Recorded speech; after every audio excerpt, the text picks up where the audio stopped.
Drought-stricken farmers in regional Victoria and South Australia are at breaking point as those parts of the country experience the driest 24-month period on record. The seat of Mallee in far northwest Victoria is one of the areas in the grips of this crisis, and that's where Nationals MP Anne Webster joins us from, live from her office in Mildura tonight. Good to talk to you, Anne.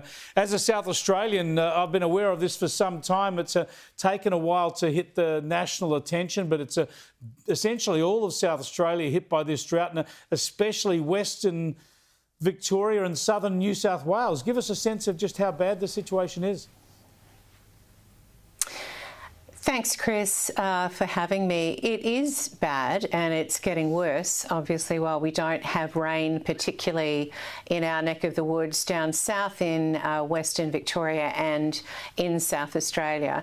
And look, talking to farmers who have been farmers for a long, long time, they are really feeling the pain, and it's particularly the livestock farmers, because not being able to feed your sheep and not being able to feed your dairy herd is a massive weight on their shoulders. And we know that hay has been difficult to get.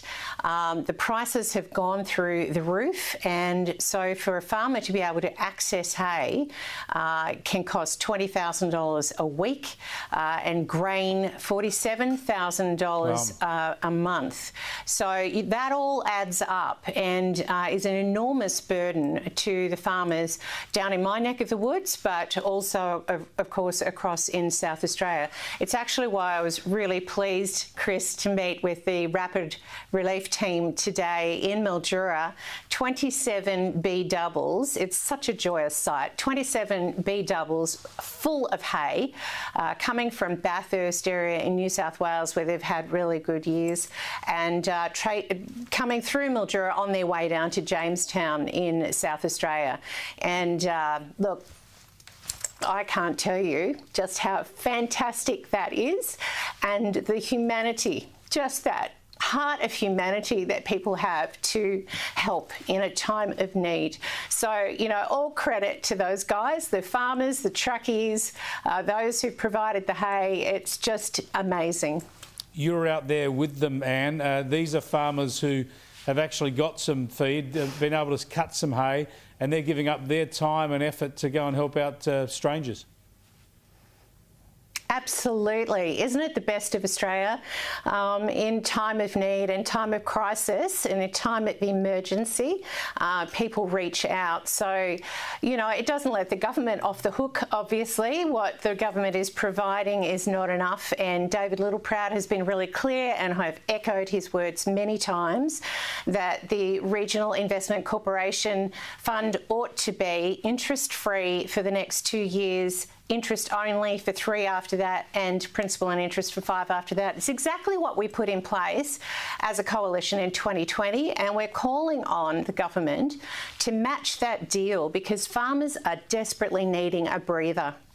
Yeah, look, I tell you what, now, not to downplay the situation anywhere, but the mid-north of South Australia and even northwestern Victoria, where you are, and southern New South Wales, you can get hit by drought. You know, some of that country is rather marginal, but the southeast of South Australia, the Adelaide Hills, these are normally places that get really regular rains. They're normally places where they're actually growing the hay and able to help out the people in hard times. I know, as you say, initially it was the expense of getting hay in for farmers.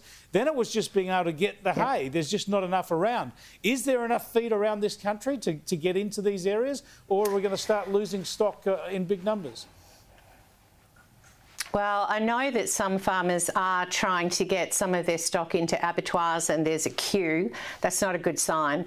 No. And I know that farmers in Western Australia are bringing hay across, and of course New South Wales. The good news is, and it's always good to bring out some good news in difficult times like this, is that the South Australian government have waived the biosecurity inspection costs, if you like, for the truckies as they're bringing the hay through. The biosecurity is still taking place, but they're waiving the fee. That's a really good thing. I'd really like to see the Victorian government do the same thing. And, you know, as a nation, we have enough food. It's just getting it to where it needs to be. So help needs to continue to be on its way.